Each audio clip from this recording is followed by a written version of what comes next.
So a lot of people, when they hear your personal story, they may think to themselves, well, okay, well, that's an interesting story, but it's an N of 1 experiment. You've only really tested it out on one person. And it's different than my personal experience, or it's different than my sister's experience. It's different than my dad's experience, right? So I kind of want to believe you, but I also kind of don't want to believe you because, again, there's only one person involved in this experiment. That being said, you also are very well versed in the history of insulin resistance, and that is the evidence-based research showing the scientific evidence in support of what your own personal experience is. And this scientific evidence dates back to the early 1900s. So could you go into some detail here about what is that scientific evidence and why what seems like an N of 1 experiment is actually an N of many experiments? Absolutely. So you got to understand that insulin was discovered in the early 1920s. So prior to this discovery of insulin, people living with diabetes, it was essentially a death sentence. It was a very, very miserable time, and all they could do was try and feed people a very, very low carbohydrate diet just to keep them alive. But their quality of life was extremely low. They did not have energy, they were not active, they didn't have great mental clarity. It was not a good situation. So once insulin was discovered, researchers could start to apply different options. They could experiment with different dietary protocols to see what would happen. So in 1926, Dr. Sansom published a paper in the Journal of the American Medical Association, JAMA, so very high quality journal. And what he did was what he called, in his own words, a radical experiment with 150 patients. He started adding carbohydrate-rich food because he now could use insulin. So he added bread, he added potatoes, he added low-fat milk, and he added fruits.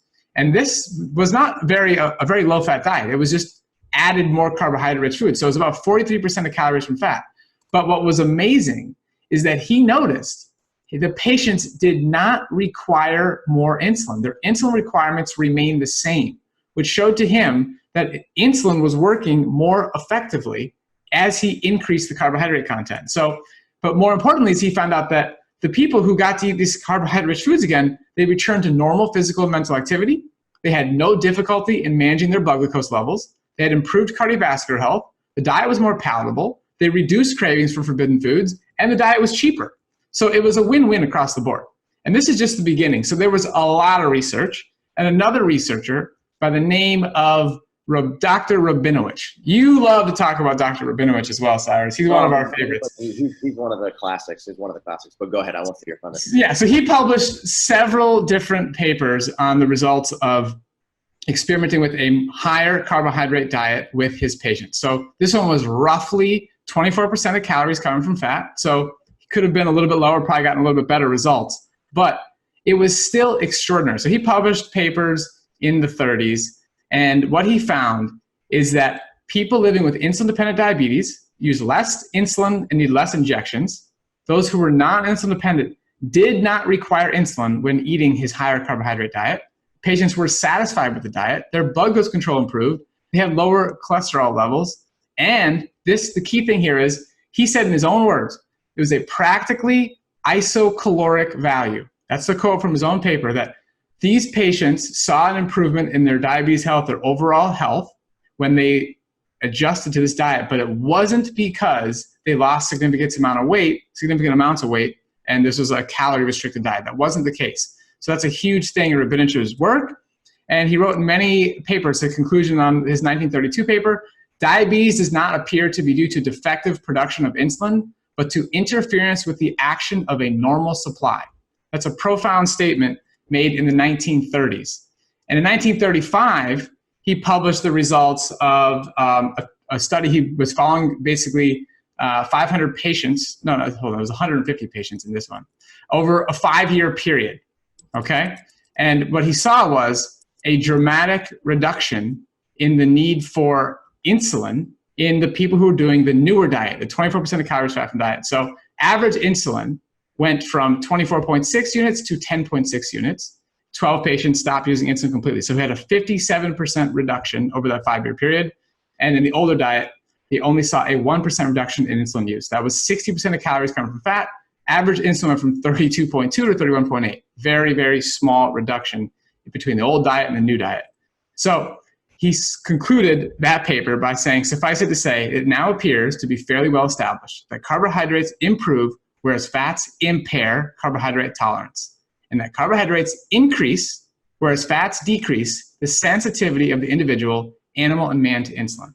So it was very clear to him at that point. And then another researcher, Dr. Himsworth, published many, many more studies on this topic, and he would feed people his high carbohydrate diet and show that, again, they showed better glucose tolerance repeatedly. And he also did some great experiments where it was in a small number of people, but sometimes an experiment in a small number of people that is consistent repeatedly can be quite profound.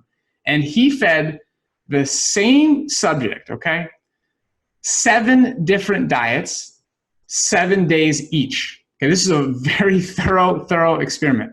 And they did different diets from 80% of calories coming from fat down to 13% of calories coming from fat.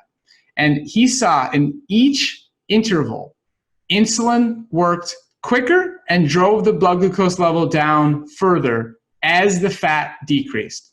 And this happened every single step of the way.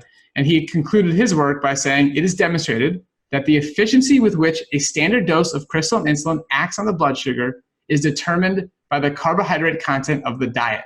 So that the greater the amount of carbohydrate in the diet, the greater the sensitivity of the organism to insulin. Again, this is in the 1930s, okay? So we could go on and on and on. I could talk about like lots and lots of papers, but I want to skip to one paper in 1955, Dr. Inder Singh published in The Lancet. He has 80 subjects, okay? They're all using 20 to 120 units of insulin per day. He puts them on a diet, 13% of calories coming from fat. After 18 weeks, 80% of them stopped using insulin completely, all right?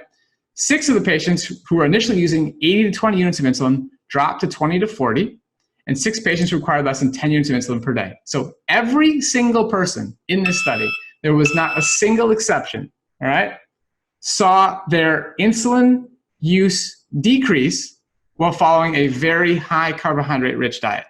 And this type of result is shown consistently throughout the research. And we cover this thoroughly in the book, Cyrus. But I personally, again, this is a strong statement, I'm willing to make it. I have yet to see a research study done in human beings where they were fed a diet that was 15% of calories coming from fat maximum, and that did not show an overall improvement in insulin sensitivity, blood glucose management, fasting blood glucose. I've yet to see that. So when this diet is applied properly, the results are quite extraordinary. And I want to take it one step further with one more study here.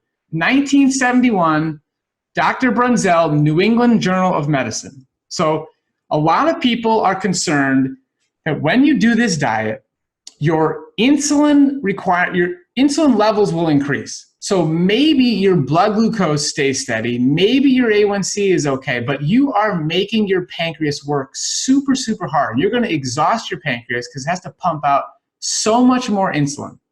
And research has shown consistently that that is actually not the case. So even when it's processed carbohydrate-rich food. So in this study, Dr. Brunzell, he had 22 subjects, all right? 13 of them were living with pre-diabetes. So he initially put them on a weight-maintaining control diet for 8 to 10 days. And this diet was 40% of calories from fat. And then he designed a weight-maintaining low-fat diet. He put them on that for 10 days. And this diet was 0% of calories coming from fat. It was a liquid sugar water diet. 85% of calories coming from carbohydrate, 15% coming from protein. The carbohydrate was sugar, and the protein was a protein powder. There's no fat in this diet because there were no whole foods. Every whole food has fat. If you eat bananas, you get fat. You eat quinoa, you get fat. You eat lettuce, you get fat. Spinach is like 20% of calories coming from fat. So these whole foods have fat, but in this case, he fed them a refined diet. And what he saw was remarkable. The fasting blood glucose levels decreased uniformly across the board. For those living with prediabetes, it was a 9.6% reduction in fasting blood glucose, and those who did not have diabetes saw an 8% reduction on a sugar water diet compared to the control diet. Now, he did a paired oral glucose tolerance test where he measured their insulin levels and their blood glucose levels throughout an OGTT. And that's where they are fed 75 grams, they drink a solution of 75 grams of glucose, and then they measure their blood glucose levels at 30 minutes, 60 minutes, 90 minutes, 120, 150, and 180 in this study. And what he saw was the people who were on the high carbohydrate diet, the sugar water solution diet, saw lower insulin levels and lower blood glucose levels during the OGTT across the board. This is remarkable. And this has been repeatedly done by other researchers. This is not a random occurrence here. It's repeated that in a low-fat environment, that's the kicker, that's the key here. In a low-fat environment, carbohydrate-rich foods do not cause blood glucose spikes or increased insulin levels when the fat is kept low.